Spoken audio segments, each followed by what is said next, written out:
Assalamualaikum warahmatullahi wabarakatuh. Alhamdulillah, alhamdulillahi rabbil alamin. Assalatu wassalamu ala asrafil anbiya'i wal mursalin, Sayyidina wa maulana Muhammadin. Ashhadu an la ilaha illallah wa ashhadu anna Muhammadar Rasulullah.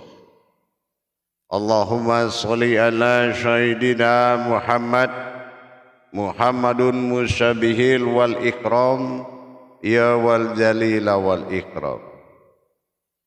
Subhanal malikul quddus, subhanatil izzati wa azzamati wa haibat wal qudrat wal sultan wal kamal wal jamal wal kibriyai wal ijabarut wa la yahutu wa la ya'budu abada. Suhubukum quddus rabbuna wa rabbul malaikatihi wa ruhi subhanallah walhamdulillah wa la ilaha illallah wallahu akbar. Wa tahirin wal mujahidina amma ba'du, ibadullah wa ittaqullah. Bersyukur kita dengan mengucapkan alhamdulillahirabbil alamin kepada Allah yang maha tinggi dan maha besar atas segala karunia, limpahan, rahmah dan hidayahnya, serta dengan izinnya juga kita dapat menjalankan amanahnya, beramal dan beribadah zahir batin dunia dan akhirat. Bersalam kita tidak akan pernah kita lupakan, marilah sama-sama kita sampaikan kepada junjungan kita Nabi Allah Nabiul Akhirul Zaman Rasulullah Muhammad sallallahu alaihi wasallam. Atasnya kalimahnya kita kalamkan dengan membacakan Allahumma sholli ala Sayyidina Muhammad wa ala alihi Sayyidina Muhammad. Alhamdulillah bertemu lagi dengan saya Guru Mursyid Syekh Nur Muhammad Buya Irwan Maulana Al-Khalidi, Pasaman, Sumatera Barat.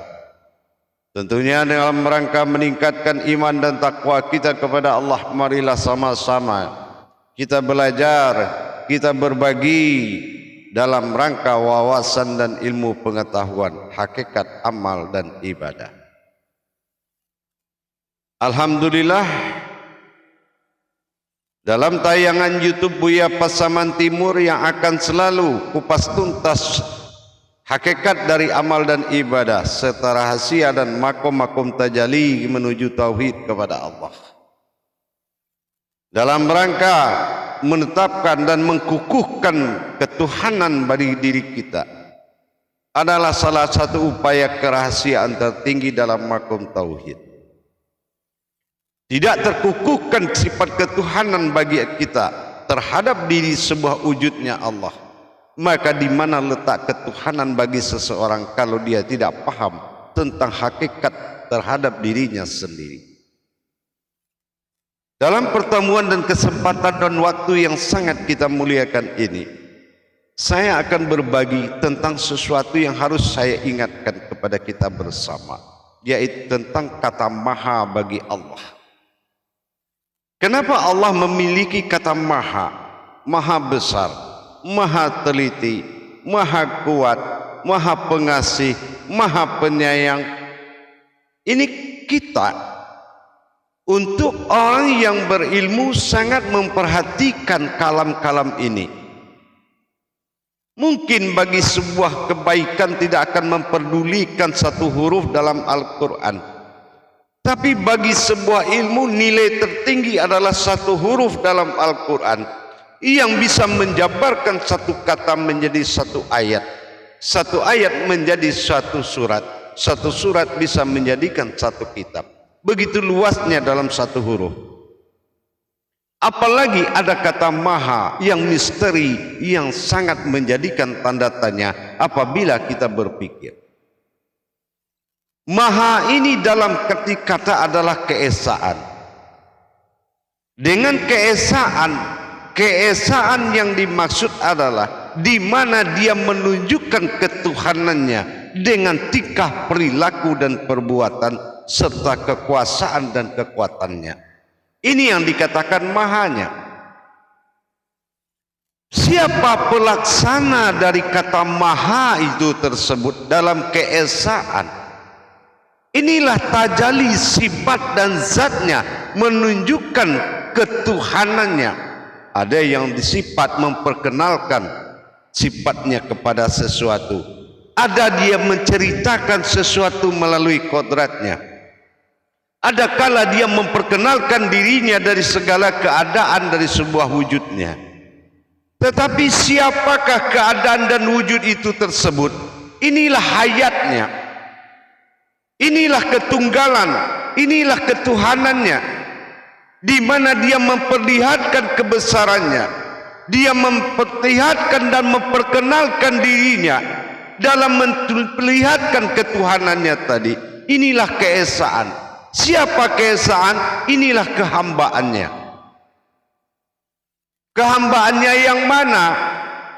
Umat Allah ini sangat banyak, mulai dari umat Muhammad sampai hambanya Allah.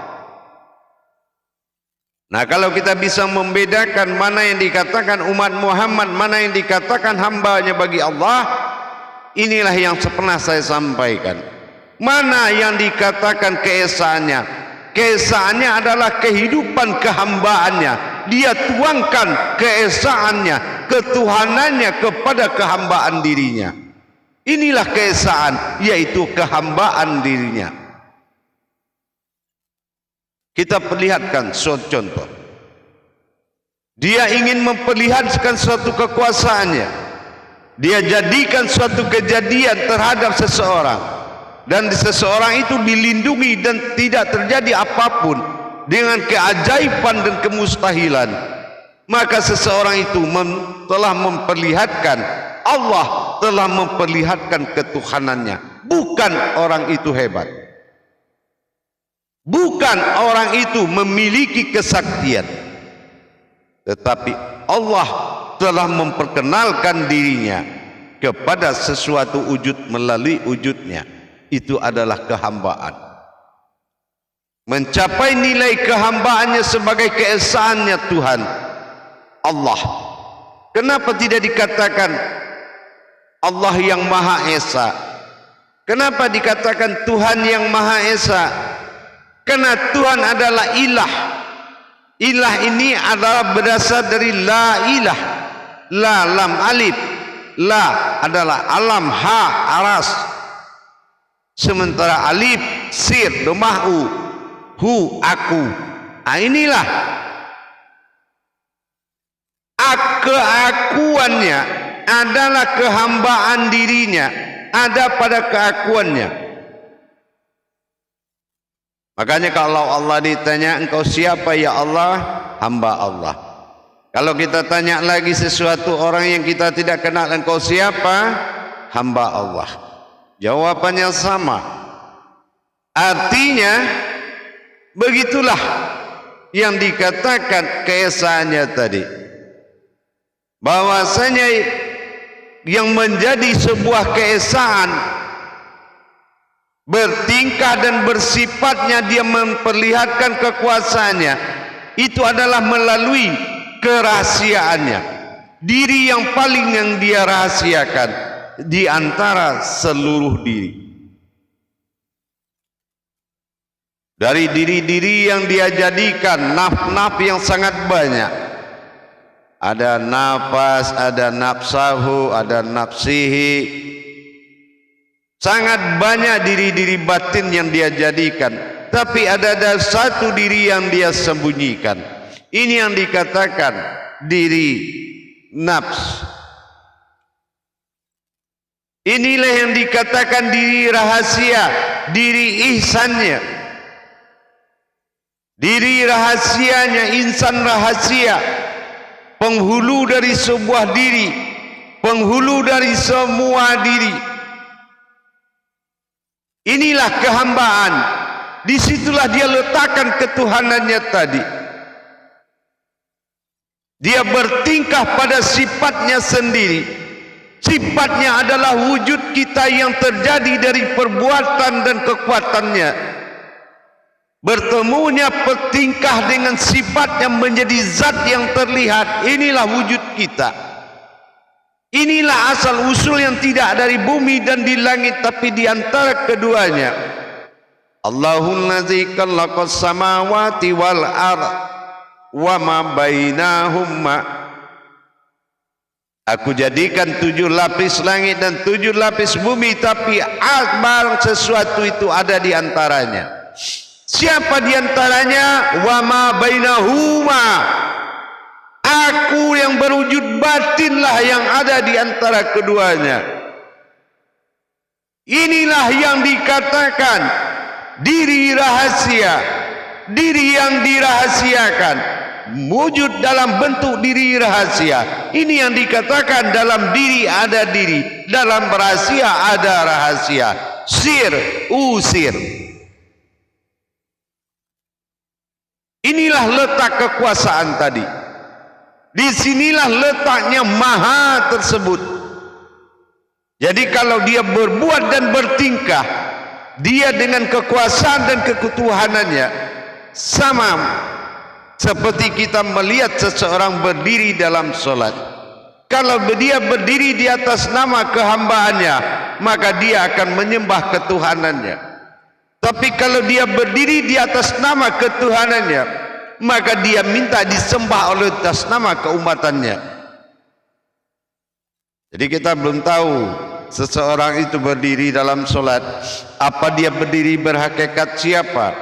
Kalau dia berhakikat kepada kehambaan, maka dia menuju dirinya sendiri. Tapi kalau dia berdiri di atas nama ketuhanannya, maka kehambaannya lah yang akan menyembah dirinya. Entah menyembah, entah disembah, yang berdiri itu Allahu a'lam bishawab. Tidak ada yang kita tahu karena ilmu maha tersembunyi. Luas sekali penjabaran kalau kita memang ingin menikmati dan berpikir. Tapi kalau kita tidak ingin berpikir, semua memang aja kita lewati aja dengan semuanya. Tapi kalau kita orang-orang yang berpikir, orang yang tidak mau mengikuti yang dia tidak mampu, yang dia tidak tahu, yang dia tidak pernah belajar, dia tidak akan pernah mengikuti. Itulah orang yang berpikir. Dengan demikian, mulailah kita belajar. Di mana kita mendapatkan dan merasakan keesaan Tuhan itu ternyata adalah kehambaannya dirinya. Dia lakukan perbuatan melalui diri kehambaannya, diri yang dia rahasiakan. Pemimpin dari seluruh diri, ma'ul hayat. Dan diri ini jarang diketahui oleh semua umat, kecuali orang yang mencari Tuhan.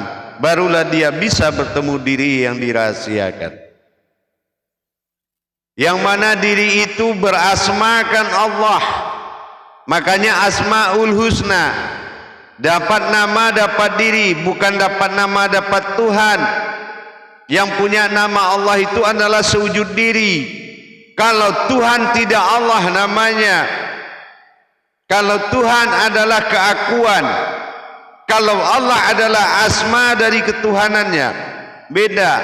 Inilah makanya kalau dua perkara, ilah dalam bentuk Tuhan, Allah dalam bentuk wujud yang disembah, ilah dalam wujud yang disembah, ini berbeda. Ilahinas dengan Rabbil Alamin. Rabbil Alamin aftar, sifat nyata bagi Allah, wujud pada kemanusiaan, atau khalifah di muka bumi ini, khalifahnya Allah. Tapi kalau dia ilah badal tunggal, ini adalah Tuhan. Nah, Tuhan ini adalah kombinasinya kepada keakuan. Nah, kalau makanya kalau ada kata ilah pasti ada kata aku. Nah, itu la ilah. Nah, lam alif ilah, la ini yang menjadi hu, ilah itu adalah kata Tuhan. Ilah diawali alif, diakhiri ha. Ih, itu adanya rahasia. Nah inilah diri aku yang rahasia. Nah inilah jatuhnya ke Tuhan. Makanya di sini Tuhan yang Maha Esa. Ini adalah perbuatan keakuannya pada ketuhanannya. Nah inilah dasarnya Maha Esa tersebut. Jamaah yang dirahmati Allah, para hadirin dan hadirat dimanapun berada, rahimakumullah. Jadi kalau kita sudah bisa mentadabbur atau mencari keberadaan hayat di diri kita tersebut, ini akan mengangkat martabat, ya. Ini akan mengangkat martabat dan derajat kita di mata Allah Subhanahu wa taala. Allah memang menunggu kita dari dalam kedudukan, artinya dalam prasangka. Kalau prasangka kita ini kecil, kalau prasangka kita rendah, pertolongan Allah juga rendah, pertolongan Allah juga kecil. Tapi kalau prasangka kita tinggi, pertolongan Allah juga akan tinggi. Nah ini dikatakan dalam istilah bahasa marifat, Allah datang, Muhammad menunggu. Artinya kalau tidak satu kelas kodrat Muhammad, tidak mungkin yang datang itu sekelasnya Allah. Kalau memang kodratnya itu sekodrat Muhammad derajatnya, pasti yang datang itu derajat Allah. Nah begitu yang dikatakan, Allah datang Muhammad menunggu, atau Muhammad datang Allah menunggu, sama artinya kita seperti melihat alif lam mim. Allahu alam, alif lam mim. Nah, alam Allah itu Muhammad, mim alif lam, Muhammad itu alamnya Allah, lam alif mim, alam Allah yang Muhammad. Tidak akan ada bisa dipisahkan meskipun alif lam mim huruf yang berbeda. Inilah yang dikatakan makom. Inilah yang dikatakan makom. Jadi diri kita ini sudah semakom apa? Di makom apa? Sudah di makom hayat, sudah di makom zat, di makom nur, di makom batin, di makom sir, di makom wujud, di makom mawujud, di makom wujud. Aku dalam prasangka umatku. Jawabannya tetap itu. Silakan bebas. Silakan bebas. Gua Hira, gua bebas, Hira lepas. Tapi ingat, maksud dari bebas dan lepas hidayatul fikri wa hidayatul iradah. Bebas dari tekanan pikiran, bebas dari tekanan batin, merdeka dalam hayat. Jamaah yang dirahmati Allah, kaum muslimin dan muslimat rahimakumullah. Ternyata kita ini adalah suatu hayat yang dimana Allah memperlihatkan ketuhanannya. Inilah yang dikatakan maha. Allah memperlihatkan ketuhanannya sehingga apa yang dia lakukan walam yurid, dia bebas menurut sekehendaknya. Kulamin innallah, semua kejadian datang dari aku dan kembali kepada aku. Nyata sudah terjadilah musibah. Kula musibatun inna lillahi wa inna ilaihi raji'un. Apabila engkau ditimpa suatu masalah atau musibah, maka kembalikanlah kepadaku. Karena kula min inallah, karena itu datang juga dari aku untuk menguji ketahanan kodrat. Bukan penzaliman, bukan penganiayaan, bukan Allah menyakiti, tapi Allah uji. Apakah tembaga ini sudah bisa dipisahkan dari perak? Apakah sudah bisa perak melahirkan emas? Akan diuji. Dengan demikian, ini adalah satu permainan hidup, yaitu Allah sedang bercanda dengan kehidupannya. Inilah nikmat Allah. Allah sedang bercanda dengan kehidupannya. Inilah orang yang mensyukuri baik atau buruk dalam terjadi dalam dirinya. Insya Allah iman itu sangat bagus diterapkan dalam kehidupan kita sehari-hari. Karena datang dari Dia kembali kepadanya, terimalah dengan senyum. Karena tidak ada yang mampu menyentuhmu kalau sudah kamu berkodrat seperti itu, kecuali Dia menguji dirinya sendiri. Karena Dialah yang akan memperlihatkan dan memperkenalkan dirinya. Maka apabila engkau ingin disembah, apabila aku disembah, maka engkaulah yang tersembah. Apabila ada yang sujud kepadaku, maka dia seperti sujud kepadamu, melainkan kepadaku. Inilah bedanya yang melihat dengan yang memandang. Insya Allah. Jadi dengan demikian kita sudah bisa menjaga sikap, kita sudah bisa menjaga tingkah laku dan tindak tanduk kita dengan kita menyimpan kerahasiaan Allah, bahwasanya kita adalah sebuah keesaan bagi Allah untuk Dia memperlihatkan ketuhanannya. Inilah dasar af'al fi'ilnya dari alif lam lam ha. Bagaimana Dia berbuat, berkata dan bertindak dan bergerak. Ini adalah hayatnya semata. Jadi syukurilah dan nikmatilah hidup ini, karena disinilah kamu kesempatannya berhidup dan bernikmat dengan Allah. Insya Allah mudah-mudahan keesaan itu adalah kehambaan, perpaduan ketuhanan dan keumatannya. Dalam peragaan Dia memperkatakan atau memperkenalkan kehidupannya kepada yang hidup serta makhluk lain. Insya Allah jadilah wasilah bagi sesuatu kepada Allah. Insya Allah. Barakallah ya Rahman ya Rahim. Bagi para jemaah hadirin dan hadirat yang ingin mendapatkan tuntunan pada bimbingan dari YouTube Buya Pasaman Timur dalam Makom Tauhid, dalam peningkatan tauhid diri kepada Allah, silakan mencari aplikasi Buya Pasaman Timur di Play Store HP Anda, dan silakan klik ikuti pendaftarannya dan akan mendapatkan pelayanan belajar seminggu sekali dalam Makom Tauhid insya Allah.